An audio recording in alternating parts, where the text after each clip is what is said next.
When I first met Claire's parents, I knew they didn't like me. They didn't come out and say it. They smiled, shook my hand, asked polite questions about my prospects. But underneath it all, I could feel the quiet judgment. I wasn't one of them. Not the same country club circle, not the same old money last name, not the same doors opened by the right people at the right parties. Claire didn't care. From the moment we met in college, she never cared about my bank account, my worn-out car, or the fact that I worked 2 jobs to stay afloat while she coasted on her trust fund. She loved that I had drive, that I dreamed big, that I wasn't afraid to build my life from scratch. When I proposed, it was just us. No grand gestures, no Instagram spectacle. Just a picnic under the oak tree where we'd first kissed, a simple ring I'd saved up for month by month. She cried when she said yes. I thought that was it, the start of our real life together. Then came the dinner with her parents. The official announcement. Her mother, Margaret, wore pearls the size of marbles, her expression so tight it looked like a mask. Her father, Richard, poured himself a glass of the oldest scotch he had, like he'd needed to stomach what was coming. They asked about our wedding plans, where we'd live, how I planned to support their daughter in the lifestyle she deserved. I answered every question honestly. I wasn't rich, but I was stable. I had savings. I had plans to grow my business. Claire and I wanted to do this on our own. That's when Richard leaned back in his chair, steepled his fingers, and said the words that still echo in my head. If you want to marry Claire, you'll have to prove you're worthy of this family. Pay off our mortgage. Then we'll give you our blessing. At first, I thought he was joking. I laughed. No one else did. Claire's face went pale. Her mother just sipped her wine, eyes flicking over me like I was dirt under her shoe. I asked if they were serious. They were. It's an investment in your future, Margaret sniffed.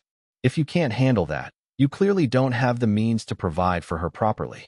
Claire started to argue, to shout that she didn't want that she chose me, not their conditions, but I squeezed her hand under the table and told her it was fine. I smiled at her parents, thanked them for their honesty, and promised I'd think about it. Inside, though, something in me snapped. It wasn't just the insult, it was the arrogance. The smug certainty that they could buy and sell my worth like a transaction. That they could dangle Claire's future in front of me like a prize I hadn't earned yet. They didn't know who they were dealing with. I'd spent my whole life working for every scrap I had. No one handed me anything. If they wanted a show of my value, I'd give them one, but not the one they expected. So I did what I do best. I got to work. Not on their mortgage, but on them. Because when people think they own the narrative, they get sloppy. They leave cracks. And I knew if I looked close enough, I'd find them. Claire didn't know at first. She begged me to just forget it, to elope, to leave her parents behind. But I couldn't. Not because I cared about their blessing, but because I refused to start my marriage with their hands still clutching at our future. It started with small things, asking questions at family gatherings, listening to offhand comments, watching how they talked about money when they thought no one was paying attention. I dug through public records, business filings, property tax statements. I called in every favor I was owed, every connection I'd built the hard way. What I found made my blood run cold. The perfect family image they flaunted around town?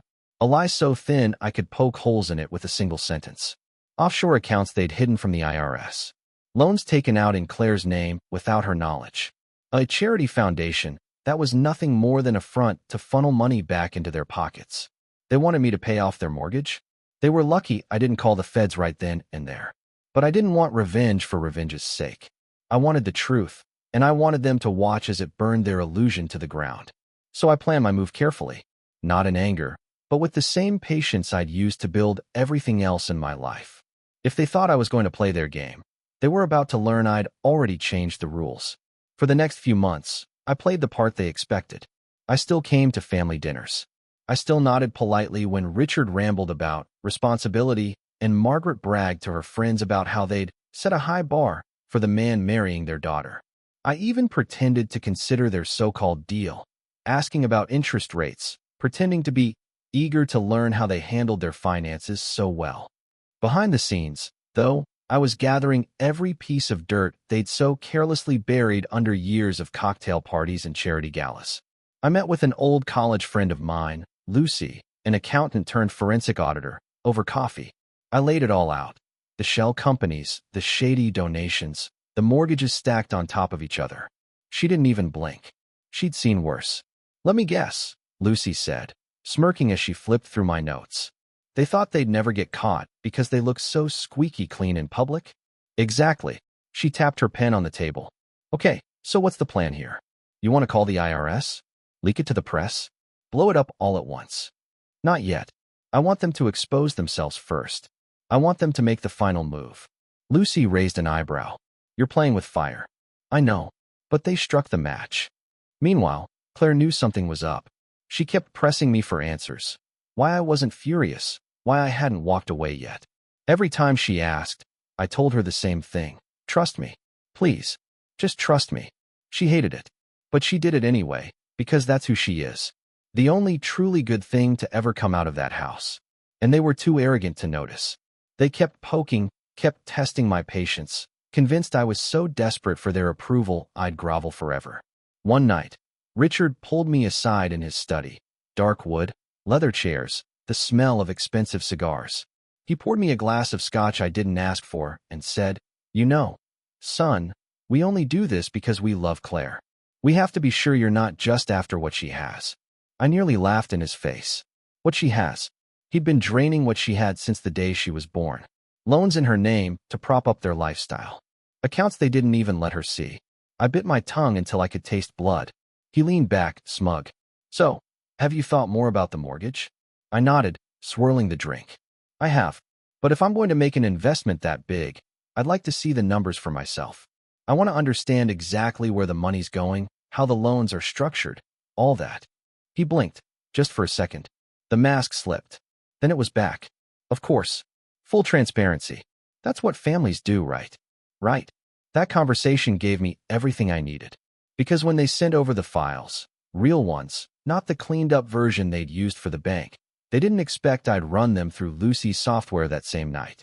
Fraud, tax evasion, a tangled mess of borrowed money they'd never intended to pay back. And the worst part? Half of it was under Claire's name. When I showed her, she went pale. Her hands shook as she flipped through the documents on my laptop. They did this to me, she whispered. Yeah, I said softly. They did. She didn't cry. Not then. She closed the laptop, took a deep breath, and asked the only question that mattered. What do we do now? I told her everything. My plan to make them confess in front of the same people they'd tried to impress. Not because we needed an audience for our revenge, but because people like that only understand shame when it costs them the one thing they worship, their reputation. It would take one final dinner, one carefully arranged conversation, one little push to send the whole rotten tree crashing down. Claire didn't hesitate. She looked me dead in the eye and said, Let's do it. Claire set it up herself. That's what made it perfect. No suspicion, no awkwardness, just a sweet daughter wanting to bring her fiancé and her parents together for a special dinner to clear the air.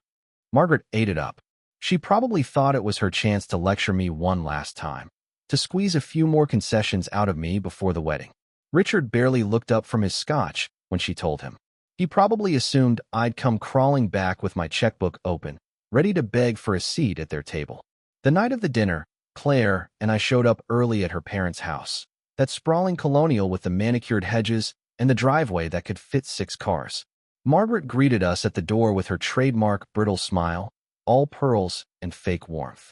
Richard shook my hand like he was sizing me up for a suit I'd never afford.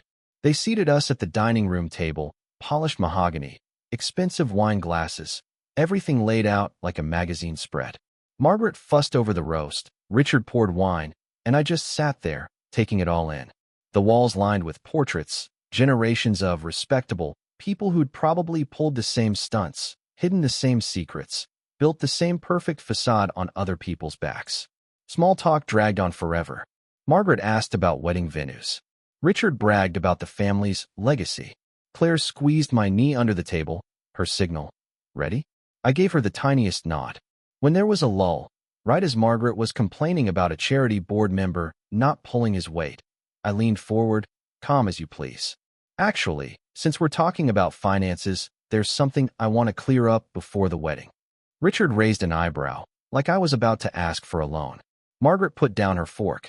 Of course, dear. What is it? I pulled out my phone, tapped a few times, and turned the screen toward them. It was all there.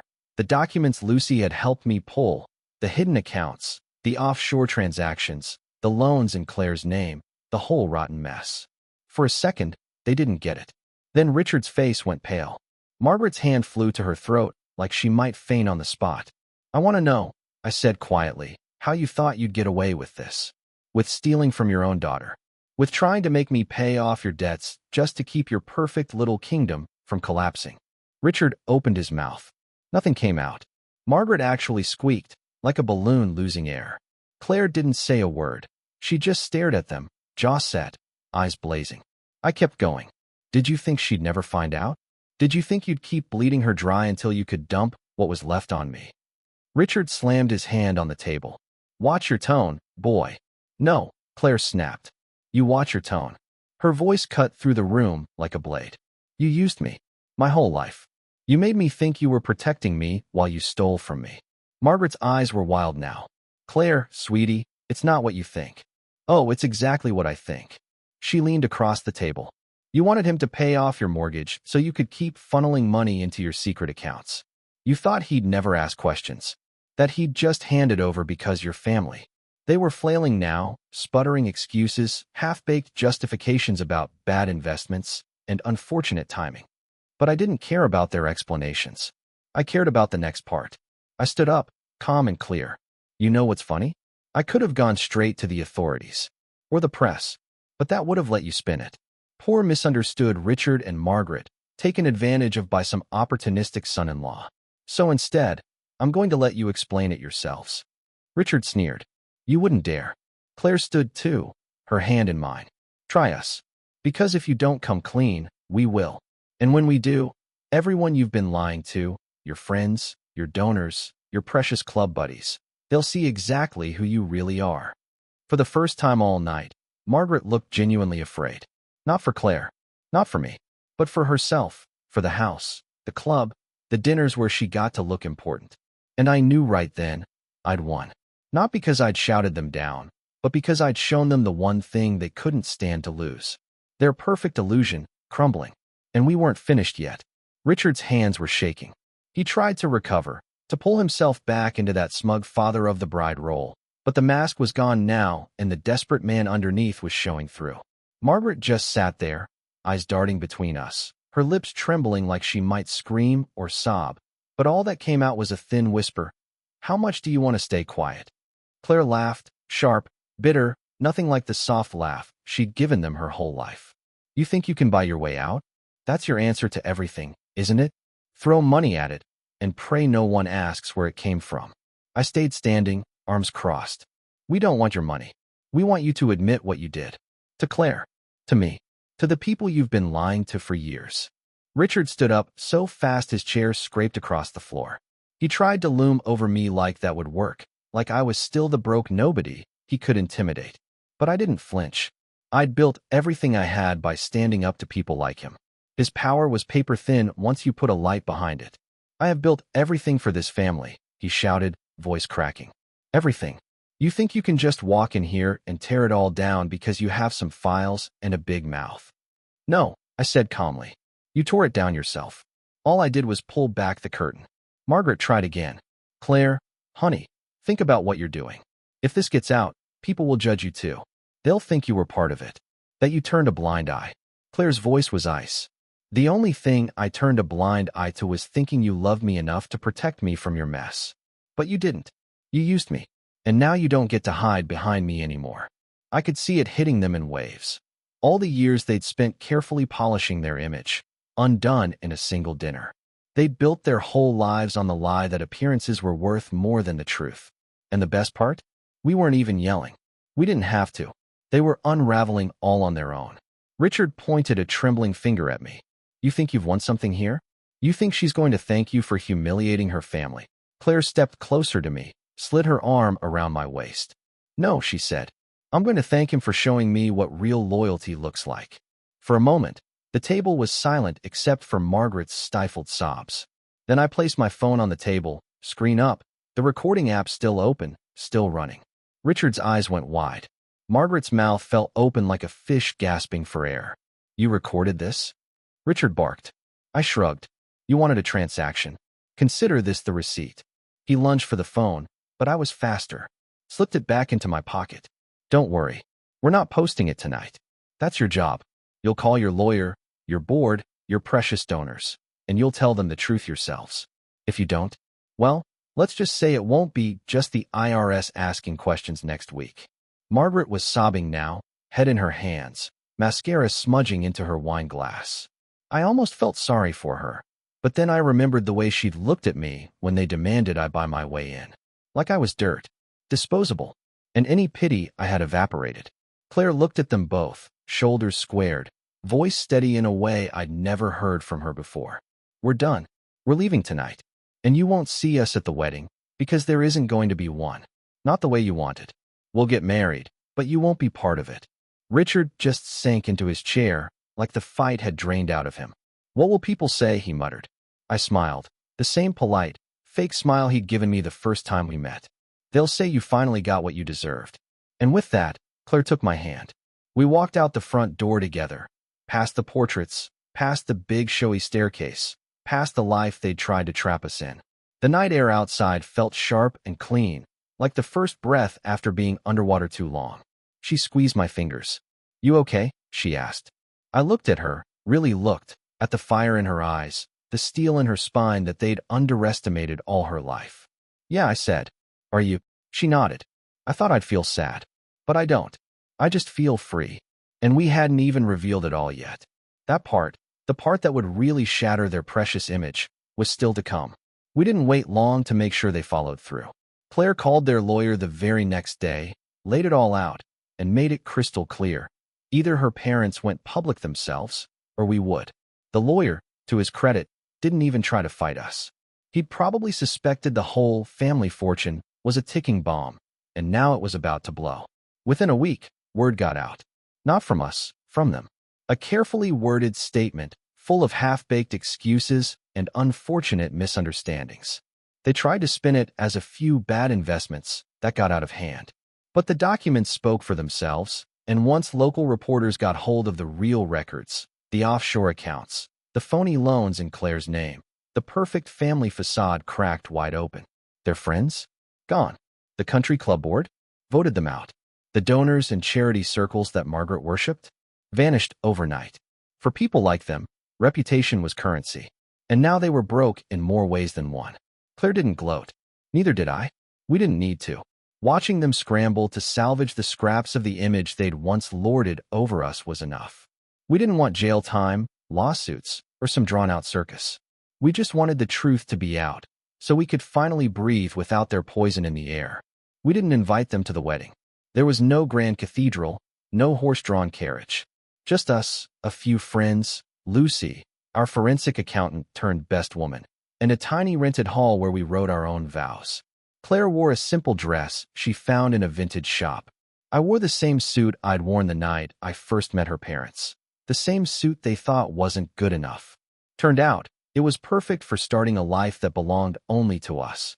When we said our vows, Claire's voice didn't shake. Mine didn't either. We promised each other no secrets, no games, no debts hidden in the dark. Just us. Exactly as we were, flaws and all, with no one holding power over us ever again. Afterward, we threw a small party in the backyard of our first little house, the one we'd scraped together a down payment for by working weekends and skipping fancy dinners. No one asked about mortgages or blessings or what we'd earned. They just danced, drank cheap champagne, and wished us well because they wanted to, not because they were trying to impress anyone. Sometimes people ask me if I feel bad for blowing up Claire's family. If I regret it. I tell them the truth. I don't. Not for a second. Because they weren't a family. They were a contract she never signed. A cage she never deserved to be locked in. Now, when Claire looks back, she doesn't see herself as the pawn they used to prop up their lies. She sees herself for what she is, stronger than all their secrets, braver than all their threats, freer than they ever wanted her to be. As for me, I didn't just get a wife. I got a partner. One who knows the price of truth, and who'll never let anyone put a price tag on us again. Funny thing, in the end, I did pay off that mortgage. Just not the way they wanted. I didn't buy their blessing. I exposed the debt they owed to everyone they lied to. And when the dust settled, the only people left standing were the ones who'd never needed to be bought at all. They say love makes you do crazy things. Maybe that's true. But sometimes the craziest thing you can do, the bravest thing, is stand up and say, no more. Not here. Not to us. And when you do it with someone who'd burn it all down beside you, that's when you know you've really won.